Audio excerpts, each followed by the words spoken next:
সাথী বন্ধুগণ, সমাবেশের এই পর্যায়ে বক্তব্য রাখবেন ইসলামী আন্দোলন বাংলাদেশ নোয়াখালী জেলা উত্তরের সংগ্রামী সহ সভাপতি জনতা মাস্টার নিয়ামতুল্লাহ।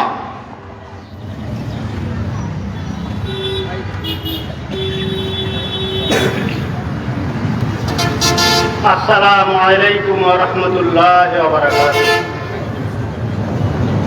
ইসলামী আন্দোলন বাংলাদেশ ৩ নং তীরতলী ইউনিয়ন শাখা কর্তৃক আয়োজিত আজকের গণসমাবেশে প্রধান অতিথি, সভাপতি, জেলা ও থানা নেতৃবৃন্দ, ইসলামী আন্দোলন বাংলাদেশ এমন একটি রাজনৈতিক দল, হয়তো আপনারা সবাই জানেন যে এই দলটি কখনো রাষ্ট্রীয় ক্ষমতায় যায়নি।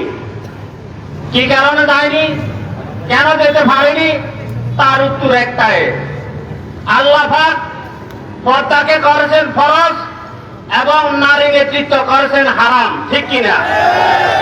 কিন্তু ইসলামী আন্দোলনের আমির হযরত পীর সাহেব হুজুর সর্বদাই মনে করেন যে নারী নেতৃত্ব সাথে আপোষ করে এবং পর্দাকে রাষ্ট্রীয়ভাবে উচ্ছেদ করে এই ক্ষমতা দেওয়া কোন মুসলমানের পক্ষে সম্ভব নয়।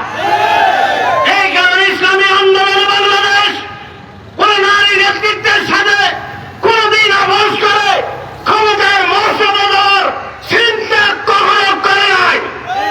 বরং যেখানে ইসলাম বিপর্যয় হয়েছে সেইখানে ইসলামী আন্দোলন রাজপথে সোচ্চার হয়ে দাঁড়িয়েছিল।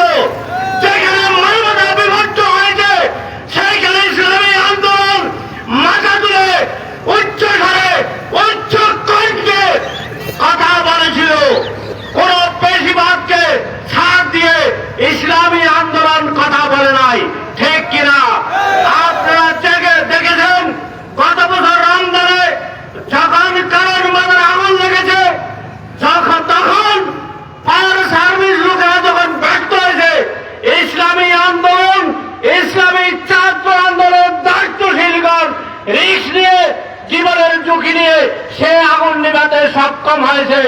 বাংলাদেশ নয়, সারা পৃথিবীতে সেই ভিডিও ভাইরাল হয়েছে, প্রশংসিত হয়েছে।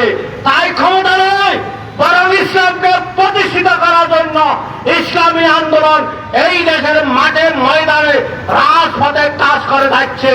আপনারা এটার সাথে একসাথ হয়ে কাজ করবেন কিনা 2 হাত তুলে আল্লাহকে দেখার একবার নারে তাকবীর, ওয়া লা ইলাহা ইল্লাল্লাহ।